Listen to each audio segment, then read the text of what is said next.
My name's Josh Harle, and I make new media art. I work mainly around space, representation of space. Things like mapping, 3D environments, GPS tracking, and composite image maps.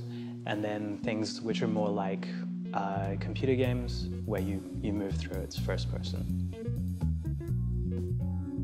The most recent thing that I was working on was a 3D reconstruction of the Museum of Contemporary Art. And what I was doing there was trying to make a game environment where you could walk through the museum and see all of the artworks.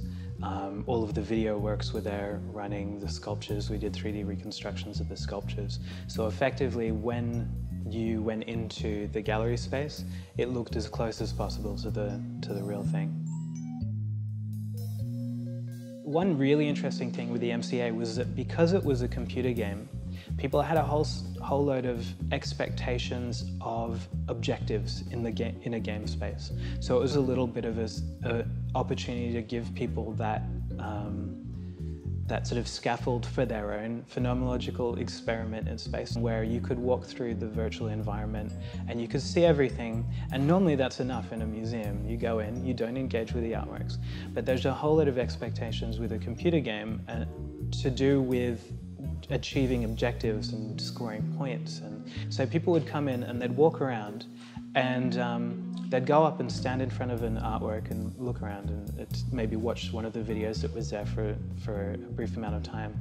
But then they'd expect there to be an element of interaction and something to be achieved. And what I did actually in a modification to the reconstruction was make it so that you could steal artworks. I love the fact that it's sort of a comment on the set of expectations that comes with going to see a museum, that in the computer game version, people are not satisfied just to go and stand in front of an artwork. And then it was very fun to have the freedom to be able to allow people to engage and pick up an artwork off the wall and throw it around.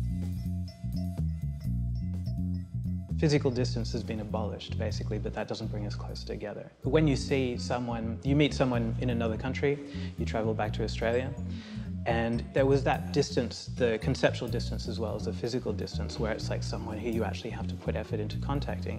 It would be a very different experience, but now you see their posts come up on your Facebook wall all the time, and you don't actually feel that there's any distance.